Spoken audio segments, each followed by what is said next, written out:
بسم الله السلام عليكم ورحمة الله وبركاته دمان ولا خيارتي أصحابتان جعلها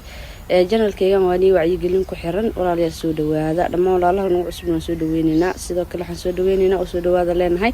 ولا الله نجلس على فيسبوك بيج كيوليبه تيك توك أخيار أصحابي موضوع إني أو انكسر يرضى هاي أو كسب سنة حجابك عربة إن شاء الله إن لما يسترنه موضوع أنت لسعتينه ولا سعتين تان لسعوني إن شاء الله قيبته هرها كان كداون كرتان aan ka xumayn horto waxyaabo kale naga soo dhaxgalaan laakiin haddana insha Allah ugu dambeyntii wax walba waqtiga Ilaahay qadar un baa la soo gudbinayaa Soomaan hadda soo gudbinayna insha Allah laakiin waxaan ka codsanaa waxay tahay mowduucan inaad gaarsiisaan gabar walba oo walaal ah oo wanaag ah la jeceshiin mowduuc iiga muhiimsan intaan janaalkan muddo aan wada sanado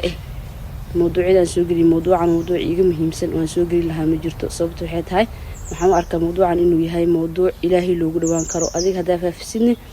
إله أقول واني ساهدي ما عرفت أنا قلت تركي هذا كهذا هذه إخلاص إيجا تايني إن شاء الله وحين قلنا سأينا إله أقول وادو معايا لو موضوع بهذه سواد وبدن تهاي مركز واد إن شاء الله قيبه إنه هاري أنت يا كجارنو سعيدين شيء موضوع وديري هاي بمان تهار إلى بكسو قادم دونا إن شاء الله ما أنت إن شاء الله وحارب أنا كهذا وحيد هاي قيب وأنا قولي بحرير إلى له يا قيب كلنتود وإيذا ما عرفت موضوع حجابك ونكمد iyo waliba qayb saddexaad oo aan ku bilaabi doono taas oo waliba ayada mowduuci hore ee shuruuda hoos imaanayso tan koowaad hadii aan ku bilaawno sifaadka xijaabka sharciga waxaan ka soo hadalnay horta hadii aan isxasuusin yar sameeyno xijaabo maxaa tahay waxaan ka soo hadalnay sidoo kale shuruudaha xijaabka laga rabo aan ku sheegnay 7 walow culimada qaar ay ku sheegaan 8 markii la kala reebo yaani laba kamid oo culimada qaar ay isku daraan marka waxaan rabaa insha Allah markaan inaan ka hadalno sifaadka sifada koowaad waxay noqonaysaa waxay tahay waxa sifaadka waxa lagu qeexaa horta si ahaanba laba sifo markaan ku leeyahay waxa laga wadaa yaani xijaabkan hay'ada iyo qaabka iyo sida uu ekaanayo sifada koowaad oo xijaabka marka sifo ahaan hal sifeeyay loo sifeynayso waxa weeyaan xijaabku waa inuu san ahayn mara cariiri ah waa inuu ahaadaa mara jirkaaga ka fuqsan sidoo kale intoon xijaabku waa inuu san ahayn mara qafiif ah si kastoo maradu ay culus tahay hadii jirkaaga ku dhagan tahay xijaab lama oran karo si kastoo uu qafiif u yahayna haddii ma aragtaa si kasto u weyn yahay haddii uu qafiif yahay ayadana sidoo kale lama dhihi karo waa xijaab labada sifo marka sifo ahaan la dhaho waa labada sifo ee xijaabka lagu sifeyn karo yaani marka lagu dhaho xijaabka sharciga ah sifadiisa iyo sheeg labada sifo lagu sifeeyaa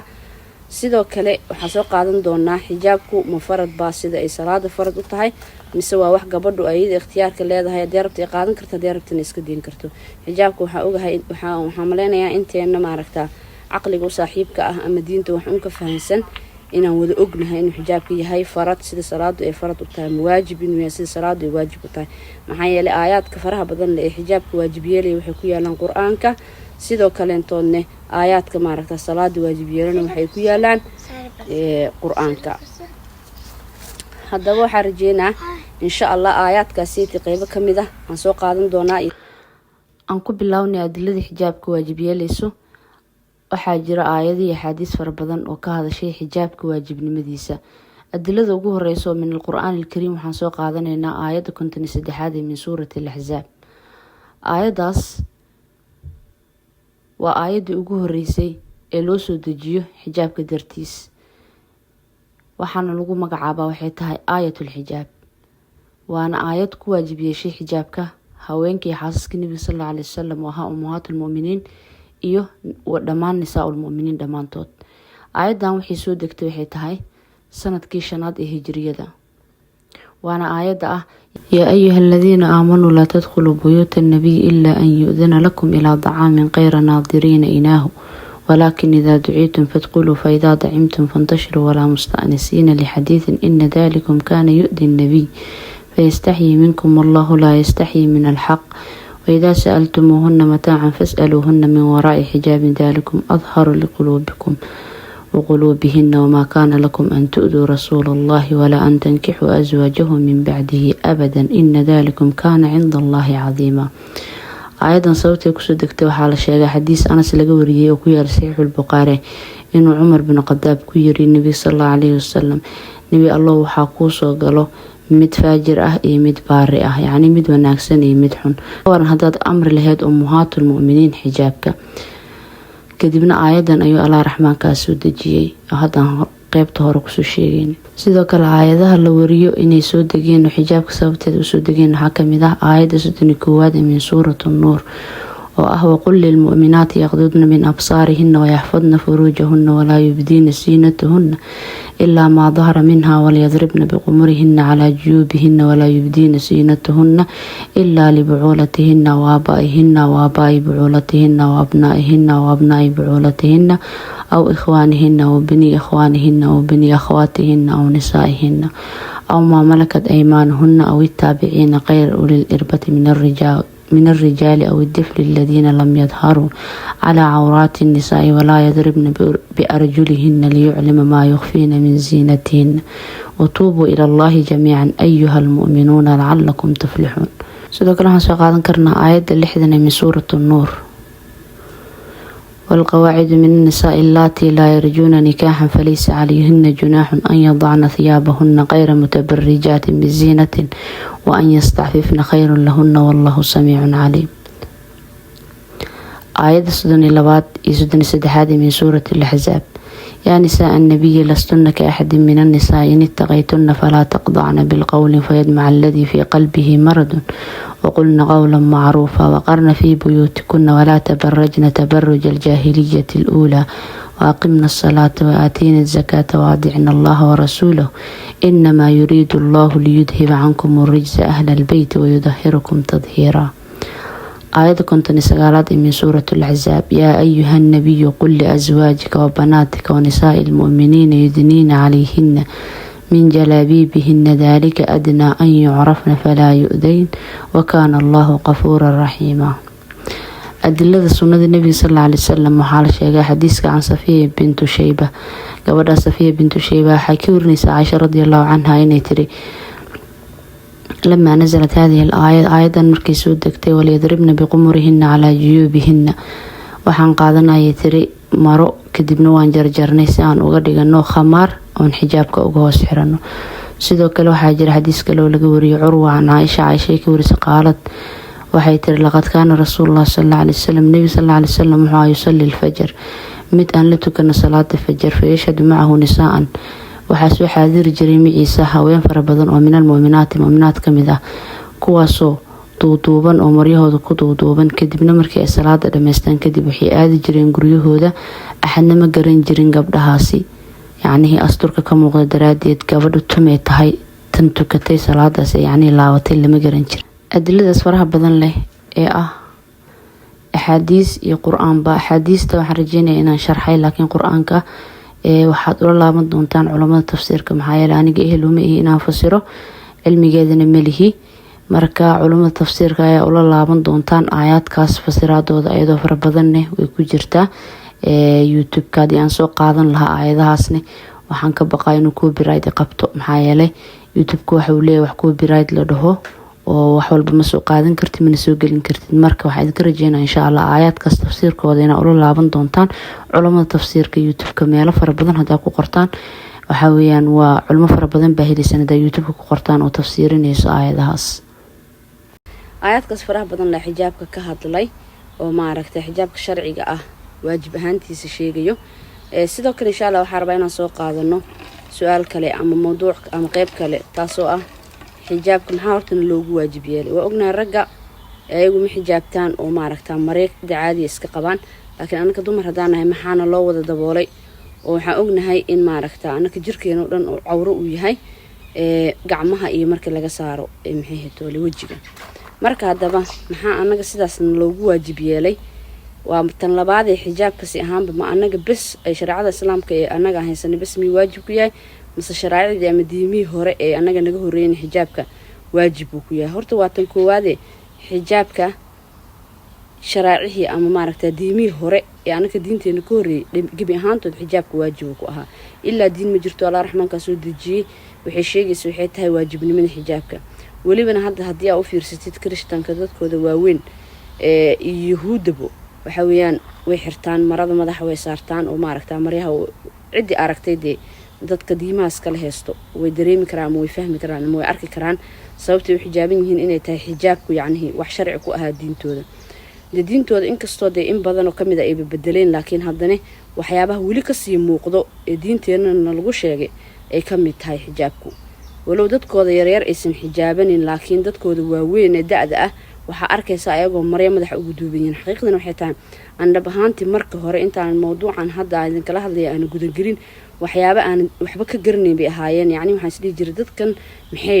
maryaha madaxa u saartaan laakiin waxaa falilahi alxamdu nimca ilaahay inaan hadda fahmay sababta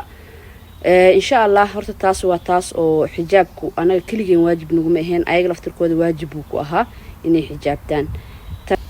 tan xigtaan raba inaan ka hadlo hadda waxay tahay maxay tahay sababta xijaabka asal ahaanba loogu waajib yeelay ama maxaa xijaabka anaga waajibna looga dhigay hadaa dumarnahay laba aayad oo aayad quraani ayaa ka hadlay oo aayada koowaad ee waxa aayada suuratu nuur ku jirto ee maaragta xijaabka sheegayso in qalbiyada dadka uu daahirnimo badan yahay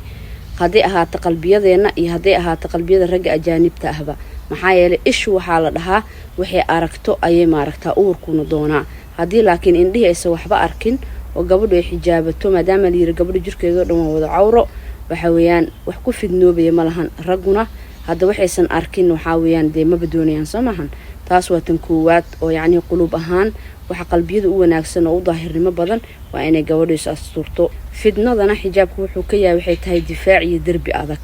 oo cidna gabadhu kuma fidnoobayso ragguna ma fidnoobayaan ayadana maaragta laftirkeeda dhibaato kuma dhacayso oo maaragta fidno kuma dhacayso haddii ay xijaabka sharciga ah laasimto oo sidii loogu talagalay ay xijaabato waa tan labaad ee waxa xijaabkana loogu waajib yeelay waxay tahay xijaabka wuxuu difaac nooga yahay iyo darbi adag inaan la dhibaateenin waa aayad ku jirto suuratul ahsaab siday ka hadlayso in la aqoonsado inaan nahay gabdho muslimaad ah oo sida la ajligeedna aanan nala dhibin oo maaragta dhibaatada ayuu difaac iyo darbi adag nooga yahay waxaa rajeynaa labadaas arrin inay ugu waaweyn yihiin arrimaha maaragta way badan yihiin arrimaha maaragta xijaabka loo waajib yeelay iyo falsafada iyo maaragta ilaahay hadafkii ujeedku kala ah laakiin labadaas ugu waaweyn markii aniga aan mawduuc ahaan baaray waxaan rabaa insha allah haddana inaan idin la wadaago qiso sidii maaragta mawduucii hore baa idinkugu sheegay aniga iga qabsatay markii la marayo maaragta qaybtaan oo ah xijaabka maxaana loogu waajib yeelay hadda ka hor meel baa jirtay aan shaqo u doontay gaaladu maaragta way iska faduul badan yihiin oo waxay rabaan waxyaabaha qaar oo yacni ayaga ay u arkaan wax la yaab leh inay wax ka ogaadaan marka gabadhi maaragta ay ahayd aniga groupkeena maamulaha u ahayd waxay ugu tiri xijaabka maxaa idinka lagu waajib yeelay wallahi bidabta sidaan ay weydiisay xijaabka rag waa kuwa iska qaqaawan idinka maxaa lagu waajib yeelay dabcan si garanayna gaalada ayaga waxay u arkaan inay maaragta anaga dulmi nagu tahay laakiin aniga waxaa maaragta barigaasi ugu jawaabay baa idin sheegaya iyo sida hadda maaragta wala xaqiiqada waxay tahay markaas anigu ma aanan garanayn ma aanan baarno mawduuca yacni hidab ahaan uma ogeyn laakiin waxaan iska iri xijaabka waxaan loogu waajib yeelay anaga waxaan nahay korkeeno dhan cawro waay anu xadiiskaas bas ka duulayo laakiin haddii aan maanta sidaan u